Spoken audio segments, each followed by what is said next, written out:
All right, to this now, the Inkatha Freedom Party leader Velenkosini Hlabisa has requested a meeting with ANC President Cyril Ramaphosa to address tensions between the parties.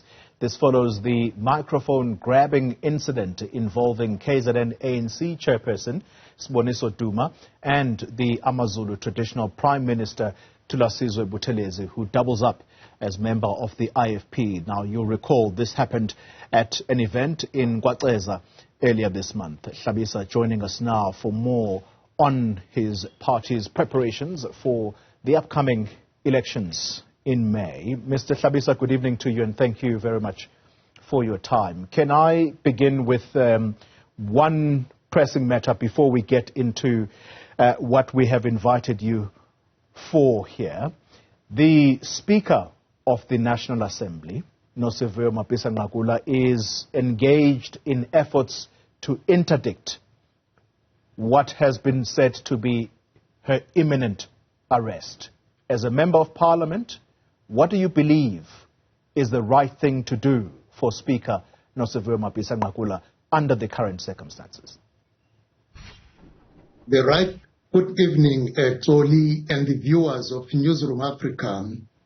The right thing to do by the Honorable Speaker is to do something honorable, to step down and face the challenges of the allegations in a proper way, because trying to interdict the process raises the alarm that she wants to prevent something that will come to the attention of the public, to give honor to her position and honor to the Parliament of South Africa, especially to her political party at this critical time where people are scrutinizing it. Following the Zondo Commission, she should just resign. This is too terrible than going the route of an interdict. All right. Thank you very much, sir, for your contribution in that particular debate. Let's then come to why we have invited you here. On Friday, you addressed a media briefing, particularly on the tensions between the IFP and the ANC, stemming in part from what happened in Gwaqeza. Talk to us about whether you have learnt any new developments about the ANC possibly getting an audience with the king in KwaZulu-Natal, the king of the Zulu nation. Toli, I haven't heard anything in relation to the ANC getting an audience with the king. But what I do understand, the gate to the king is through the traditional prime minister of the Zulu monarch and nation. The first step the ANC will have to do is to come into terms with the traditional prime minister of the Zulu nation and the king and make an appointment through him. But I'm aware that the king has set up a team of 10 Amakosi to look at the matter. I hope then Amakosi, once have considered and engaged the ANC accordingly and also reported to the king, we will hear progress on the matter. You have decided to pitch this matter beyond the ANC in KwaZulu-Natal, and you want it addressed at national level by the leadership of the ANC. Why have you decided on that step? Firstly, Toli, myself and Honorable Cyril Ramaphosa, both of us, we were present in the event at Gwaqeza as president of the two political parties. Secondly, the ANC KwaZulu-Natal leadership made false accusations to allege that ANC members were attacked by IFP members.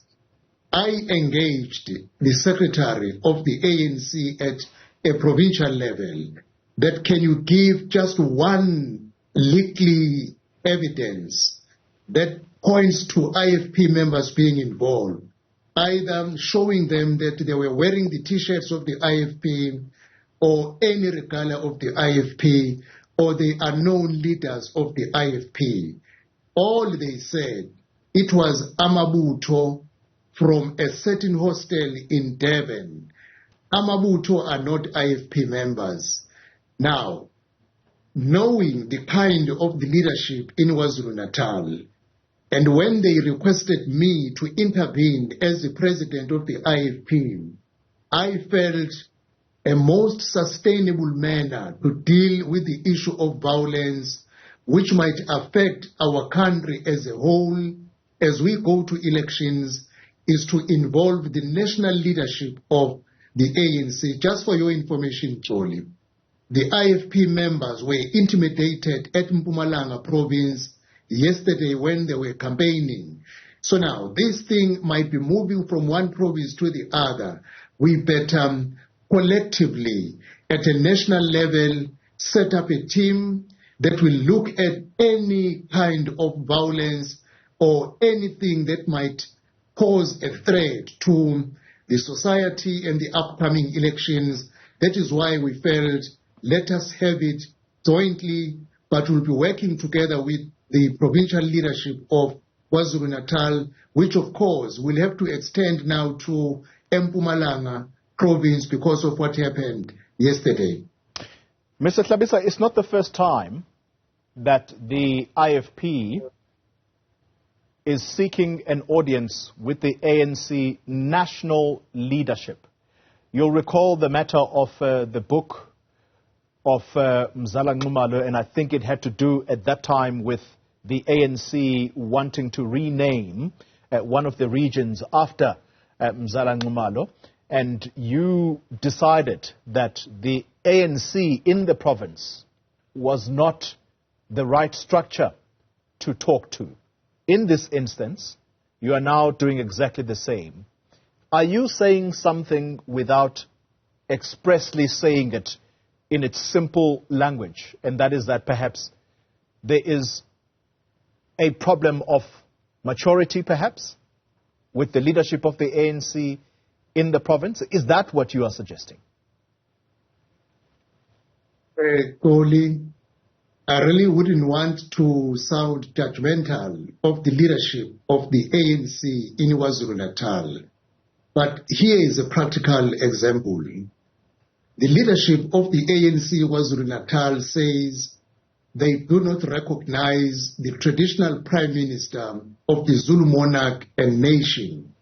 They did not acknowledge him even in the function at Watseza, but contrary, the president of the ANC recognizes the traditional prime minister of the Zulu nation and monarch, and in the event, he acknowledged him as a traditional prime minister of the king. This is clearly an example that we have two kinds of leadership. If you compare the provincial one and national one, since we are dealing with a delicate matter, violence, which disrupts the community, host life, and destroy the infrastructure, we feel we need to engage senior leaders who has the maximum responsibility in terms of the political party, the ANC, so that wherever the province wants to deviate, the national leadership must hold them to order. Let's talk about the traditional prime minister, Mr. Thulasizwe Buthelezi. Let me start with the allegations that are made ahead of the event in Watseza. It is alleged that he sent WhatsApp messages ahead of that event suggesting that he would embarrass the ANC, but in this instance he would use his position of traditional prime minister of the Zulu nation.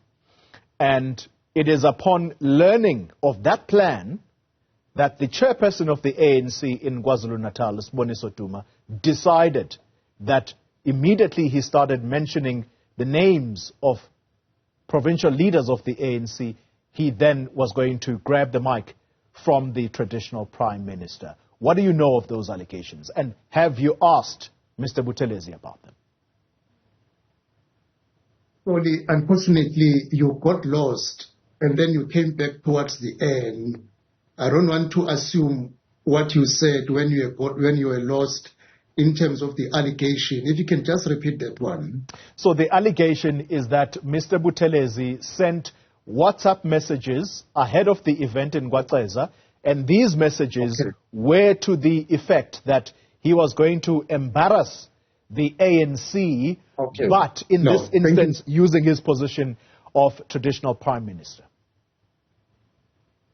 Oli and the people of South Africa, I would want to be careful because it is dangerous to assume what a person was going to say when a person was stopped before he said what he wanted to say. Yes, I read in a newspaper too, when a leader of the ANC did confess that there was a statement which was circulating relating to the king badly, said by one leader who was mentioned by name by the traditional prime minister of the Zulu monarch. And that statement was in reference to the king. As a traditional prime minister to the king, in that function, I would not think he would have been irresponsible if he points out what is not good done by the leadership of the ANC, appealing to the president of the ANC, where he said he is appealing that they emulate the example of the president of the ANC. I wouldn't want to go to details of what is being said, was going to be said, because I would like to be very careful of saying what was not said in front of all of us. The whole people of South Africa remain not knowing what the traditional prime minister was going to say because he was stopped before saying anything. All right. Whether he abused the platform, but we did not hear what he said. It was going to be upon on what he said that we would say, but you abused the platform. This had nothing to do with the king. You're watching News at Prime. If you're just joining us, we are in conversation with the leader of Inkatha Freedom Party, Velenkosini Hlabisa. And Mr. Hlabisa, let's pick up on the last statement I made just before we went on a break. The very same person that we are talking about, the traditional prime minister of the Zulu nation, Thulasizwe Buthelezi, he doubles up as mayor of the Zululand municipality. The ANC in Vryheid, this is the Mzala Nxumalo region, it says that Mr. Buthelezi is a sex pest. Are you aware of these allegations? Yes, Colin. I saw the statement that is circulating, released by ANC, Vryheid region. This statement follows the microphone grabbing saga. It will be unfortunate if politics is used to assassinate characters of other people. Let me say one thing, Jolie. If there is a person who was sexually harassed, that person should have gone to the police and opened a case. And that has not happened. I did see something circulating also in the social media, which is a protection order. If you were sexually harassed, the honorable thing and proper thing to do, if you go to the police station, open a case, not a protection order. because the police will not act on the basis of a protection order. No, the IFP cannot act on the basis of a protection order. But if a case can be opened, we will act on the matter. They go as far as suggesting that more than, and I quote now, more than 6 women have been dismissed from their jobs for rejecting Mr. Buthelez's sexual advances. Would you encourage these women to come forward if indeed what the claims are saying here in this ANC statement are anything to go by?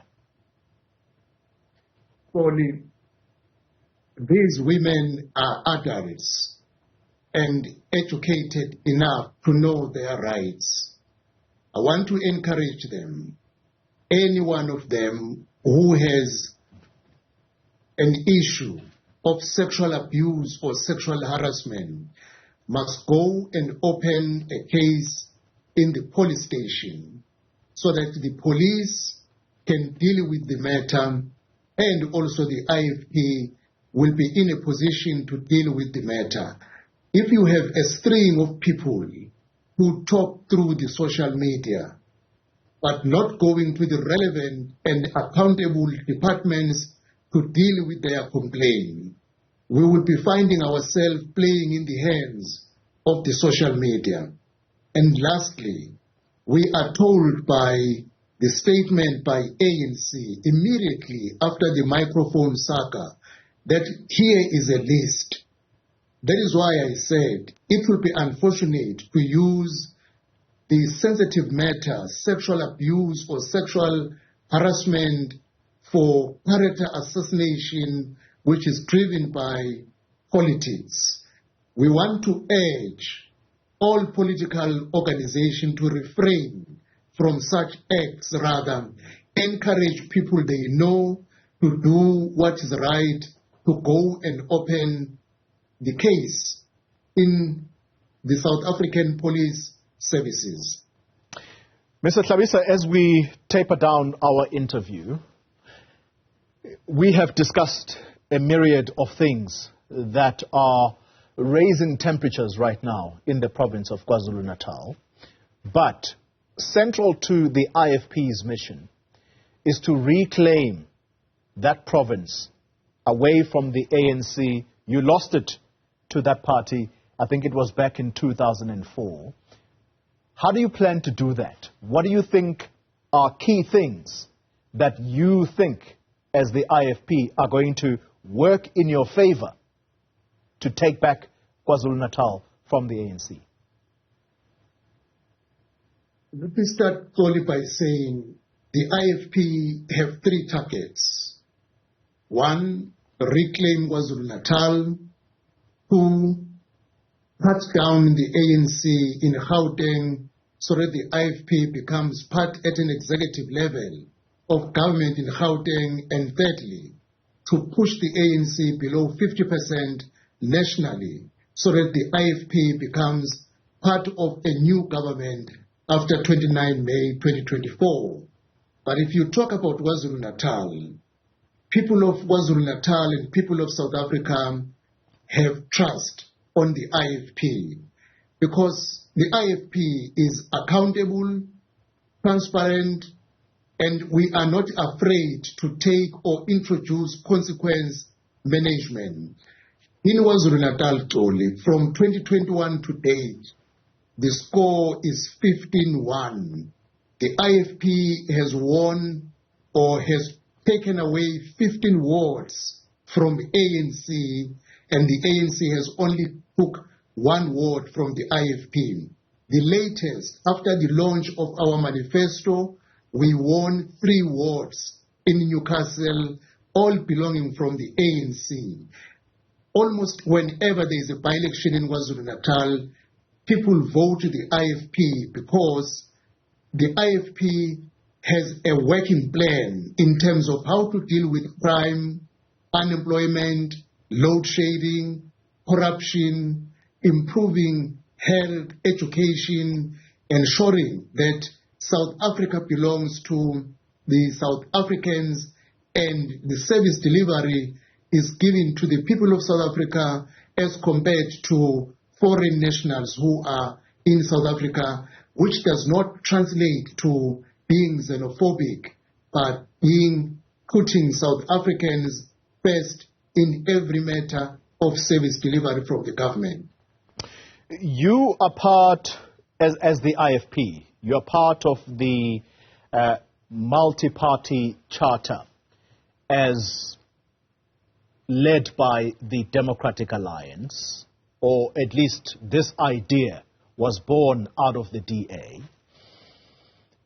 Some people may start suggesting, in fact those suggestions have been made already, that the DA may possibly compromise itself, if not already, by being somewhat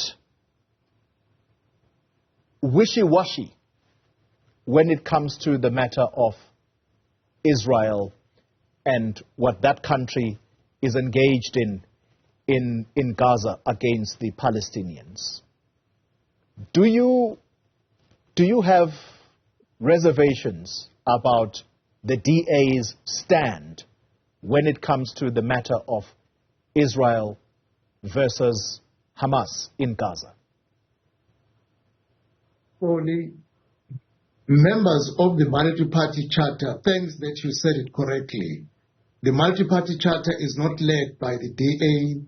The DA only came with the idea of the Moonshot Pact, which we changed collectively to give a new name. But thank you put it correctly. Members of the Multiparty Charter, Toli, are independent political parties with their separate ideologies, views, and beliefs. We do not agree in anything. We only agree on a common destiny for South Africa. You see, the IFP believes in a two-state solution in Israel and Palestine, and we condemn any kind of atrocities that is taking place either from the side of Israel or the side of Palestine, which was a similar case when you look at the issue of Ukraine and Russia. We did not shy to express our view. So now, any political party has a right to express its view, and the IFP has a right. So now, DA's view is DA's view, and EFF's view will be EFF's view. Let me share with you, Jolly. You know, Patriotic Alliance of Peyton Mackenzie has its own view and is not a member of the Multi-Party Charter. So now, even in a coalition government, you will find difference of opinions on certain issues. But as long as you agree on South Africa, that there is a common destiny, there is a common objective that we must achieve for our country, that will keep us together. We can differ on Ukraine, Russia issue, differ on Israel-Palestine, and differ on China-Taiwan with the ANC. But if we have a common destiny when it comes to South Africa, we can work together. Final question. Do you differ, therefore, on the DA inviting the United States as a country to come and observe our elections? Only international observers is a norm that works when it comes to elections. What really boggles my mind is why there is so much panic on the issue of inviting a country to observe the elections. To me, I believe that two eyes are better than one. Anyone who can add value, only the truth is, the 2024 elections March is at stake. There has never been an opportunity like this one where the governing party, the writing is on the wall that they are going out. any additional eye that can add value in terms of detecting the free and fairness of election, to me, I wouldn't worry, because what do I want to hide? That is where I stand. The IFP believes, we said it clearly, we have confidence in IEC. We had seen IEC presiding on elections over many years, but an outside observer is an additional support to make the IEC to be as vigilant as ever. There is no need to panic unless you know there's something wrong you want to do, and you know many eyes will pick it up as early as you start doing it. Mr. Velenkosini Hlabisa, let me thank you very much for your time. Even for a country like the United States, with many saying that it has its own problems when it comes to elections. But that's the view of the IFP. They wouldn't have a problem with the U.S. coming to observe our elections. Any country, as long as it can add value. Thank you very much for your time, sir. Velenkosini Hlabisa there, IFP President.